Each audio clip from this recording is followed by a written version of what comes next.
CDS में आया हुआ एक इंटरेस्टिंग मैथ्स प्रॉब्लम समझ लो। यहाँ पर पहले क्वेश्चन समझ लो। क्वेश्चन में क्या बोला है? क्वेश्चन में बोला है टू आइडेंटिकल रेक्टेंगल से आयतक्षेत्र है दो आइडेंटिकल, मतलब दोनों जो रेक्टेंगल है वो सेम रेक्टेंगल है जिसका लेंथ और ब्रीथ बता दिया गया है। लेंथ है 2 cm और 2 सेंटीमीटर, और ब्रीथ जो है वो 1 सेंटीमीटर है। तो हमको फाइंड आउट करना पड़ेगा ये जो शेडेड एरिया है, ये जो रीजियन है उसका एरिया ए ई सॉरी हाँ ए ई सी एच, ये जो शेडेड रीजियन है, ये जो एरिया है, इस एरिया को हम एरिया कितना होगा वो फाइंड आउट करना पड़ेगा। तो इसके लिए हम पहले क्या करेंगे? इसके लिए हम पहले ये जो भुजा है, ये जो त्रिभुज है, इसका ये भुजा को हम एक्स मान लेते हैं। इस भुजा को हम पहले एक्स मान ले। अब एक बात और समझ लो, यहाँ पर जो 4 राइट एंगल आप देख पा रहे हो, ये जो राइट एंगल है नीचे वाला, ये वाला राइट एंगल, ये वाला राइट एंगल और ये वाला राइट एंगल, ये चारों राइट एंगल सेम है। चारों राइट एंगल सिमिलरिटी से और कॉन्ग्रुएंसी से हम इसको प्रूव कर सकते हैं, चारों राइट एंगल सेम। तो देख लो, ये साइड अगर इस नीचे वाला राइट एंगल का ये साइड अगर एक्स है, तो ऊपर वाला ये जो राइट एंगल है इसका भी ये साइड एक्स हो जाएगा। ये जो साइड है ये हो जाएगा एक्स। अगर आप देख लो यहाँ से यहाँ तक जो लेंथ है, लेंथ तो दिया गया था, लेंथ बराबर यहाँ पर दिया गया था 2 सेंटीमीटर। तो यहाँ से यहाँ तक अगर एक्स है तो यहाँ से यहाँ तक कितना होगा? यहाँ से यहाँ तक हो जाएगा 2 - x, टोटल है 2। इससे सिमिलरिटी कॉन्ग्रुएंसी से हमने या इसको हम x मान लिया, इसलिए ये भी x हो गया। तो यहाँ से यहाँ तक कितना हो जाएगा? यहाँ से यहाँ तक हो जाएगा 2 - x, 2 - x। और ये जो नीचे वाला साइड है, नीचे वाला साइड BC, ये तो क्वेश्चन में ऑलरेडी गिवन है। क्वेश्चन यहाँ पर बता दिया गया है जो ब्रीथ है वो 1 cm है, तो ये है 1 cm। तो अब नीचे वाला ये वाला राइट एंगल फॉलो कर लो। ये जो राइट एंगल है, इस राइट एंगल में हम पाइथागोरस फार्मूला अप्लाई करेंगे।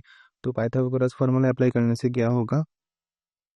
ये जो साइड है, मतलब जो बी से जी साइड, यहाँ पर जो बी से जी साइड है, बी से जी साइड BG, और जो मुझे BC साइड है, इस दोनों का स्क्वायर का सम हो जाएगा। ये जो हाइपोटेनियस है, मतलब जी से सी तक जो हाइपोटेनियस है, वो हाइपोटेनियस का हाइपोटेनियस जो है उसका स्क्वायर हो जाएगा। तो देखो कौन सा ट्रायंगल में हम पाइथागोरस लगाएंगे। पाइथागोरस जो लगाएंगे वो ये वाला ट्रायंगल, ट्रायंगल का नाम क्या है? BGC, BGC। इस ट्रायंगल में हम कौन दो भुजाओं का सम करेंगे? स्क्वायर का सम। ये जो BG साइड है, मतलब BG स्क्वायर प्लस यहाँ से यहाँ तक BC स्क्वायर बराबर आ जाएगा GC स्क्वायर, GC स्क्वायर। तो देख लो, BG तो हमने मान लिया था x, तो x स्क्वायर प्लस इसको हमने मान लिया, इसको ये तो क्वेश्चन में ऑलरेडी गिवन है 1, तो 1 का स्क्वायर इज इक्वल टू क्या हो जाएगा? यहाँ से यहाँ तक जो क्या है 2 - x, 2 - x उसका होल स्क्वायर। तो अब देखो,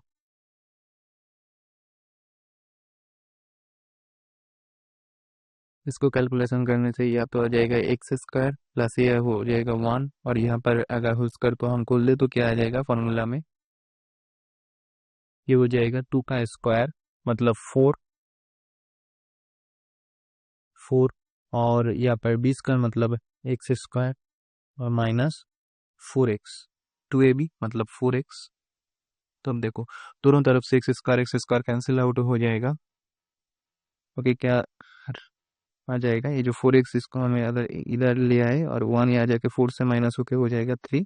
तो यहाँ से x बराबर कितना आता है?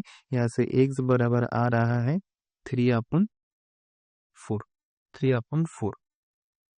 तो अब देखो, अब जो एरिया है, ये जो एरिया है इसको हमें अब फाइंड आउट करना है। ये जो एरिया, तो इसको हम कैसे फाइंड आउट करेंगे? तो देखो, ये जो टोटल रेक्टेंगल है, ये जो पूरा वाला रेक्टेंगल है ABCD, जो पूरा रेक्टेंगल है, उस रेक्टेंगल में से अगर हम इस दोनों सेम राइट एंगल के एरिया को अगर हम माइनस कर दे तो ये वाला एरिया आ जाएगा। तो ये वाला एरिया कैसे आएगा? देख लो, ये जो एरिया है कौन सा area, area of A G C H,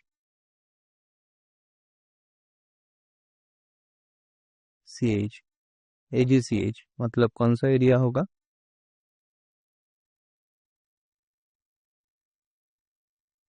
इस एरिया।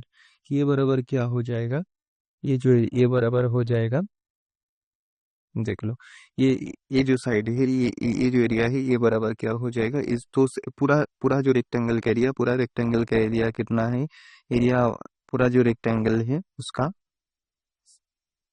जो एरिया है उससे हम माइनस कर देंगे इस दो सेम ट्रायंगल को, टू इंटू हेजूस, दो सेम राइट एंगल है उस एरिया को हम माइनस कर देंगे। तो इसको वैल्यू बता, देखो ये जो रेक्टेंगल है, ये जो रेक्टेंगल, इस रेक्टेंगल का लेंथ और ब्रेड्थ क्वेश्चन में ऑलरेडी गिवन है 2 और 1, 2 और 1, तो इसका एरिया आ जाएगा 2 into 1 minus 2 into right angle का एरिया का फॉर्मूला क्या है, हाफ ऑफ ये जो जो साइड है इस दो साइड का मल्टीप्लीकेशन। तो दो साइड क्या होगा, ए साइड तो 1 है और एक्स बराबर हम यहाँ पर निकल लिए हैं, एक्स बराबर यहाँ पर आ गया है 3/4, तो क्या आ जाएगा 3/4 इंटू 1, यहाँ पर आ जाएगा हाफ ऑफ 3/4 इंटू 1। तब देखो इसको हम कैलकुलेशन करें तो यहाँ पर आ जाएगा, कैलकुलेशन करने से आ जाएगा 2 माइनस 2 काट जाएगा और यहाँ पर रहेगा 3/4 और यहाँ से निकल के आ जाएगा 4×2 = 8, 8 और 8 से 3 अगर माइनस करें तो आ जाएगा 5/4, 5/4 सेंटीमीटर स्क्वायर। यही है वो जो एरिया हमको फाइंड आउट करना है। तो ये वाला जो रीजन है, ये वाला जो रीजन, इसका एरिया क्या निकल के आया है, इसका जो एरिया निकल के आया है, एरिया जो निकल के आया है क्या आया है, 5/4 5/4 सेंटीमीटर स्क्वायर।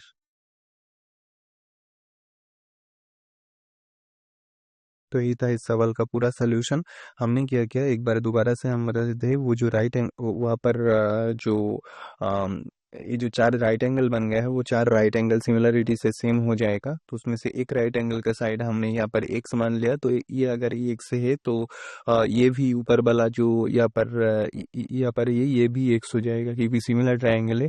और ये वाला पूरा साइड था, लेंथ जो पूरा था वो था 2, तो यहाँ से अगर 2 से हम x माइनस करें तो ये वाला साइड आ जाएगा 2 - x, 2 - x। अब जो नीचे वाला ट्रायंगल है, कौन सा ट्रायंगल है, ये जो बी जी सी ए, इस ट्रायंगल में हमने पाइथागोरस अप्लाई कर दिया, पाइथागोरस फॉर्मूला, तो वहाँ से x का वैल्यू निकल आया है। एक का वैल्यू जब निकल आया है तो ये जो रीजन है, ये वाला एरिया, ये वाला शेडेड एरिया, उस एरिया का वो जो एरिया है वो कैसे निकलेगा, वो पूरा जो रेक्टेंगल है, वो पूरा रेक्टेंगल में से हमने दोनों जो सेम राइट एंगल है, कौन सा वाला, ये वाला और ये वाला, इस दो राइट एंगल को हमने माइनस कर दिया इसका एरिया। तो क्या निकल के आता है, पूरा जो रेक्टेंगल है उसका एरिया है 2 × 1, क्योंकि लेंथ 2 है और ब्रेड्थ 1 है, उससे हमने माइनस कर दिया है। ये जो राइट एंगल, दो राइट एंगल है उसका जो राइट एंगल साइड है, राइट एंगल जो साइड है, जो दो साइड है जो राइट एंगल बनाता है उस साइड का मल्टीप्लिकेशन।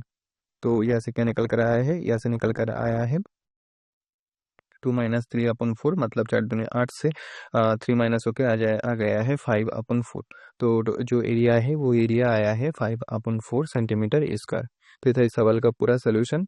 आप लोगों ने इस सोल्यूशन को कैसे एंजॉय किया वो कमेंट बॉक्स में ज़रूर बताना, और इस तरीके का जो स्मार्ट इंटरेस्टिंग प्रॉब्लम है और इसका सोल्यूशन है, उस सोल्यूशन समझने के लिए और प्रॉब्लम को जानने के लिए, इंटरेस्टिंग प्रॉब्लम को जानने के लिए इस चैनल को आप सब्सक्राइब कीजिए। और अगर आपको ये सॉल्यूशन, ये वीडियो सेशन अच्छा लगते हैं तो आप इस यूट्यूब, अब इस वीडियो को इस दोस्तों के साथ शेयर कीजिए और लाइक कीजिए। Thank you.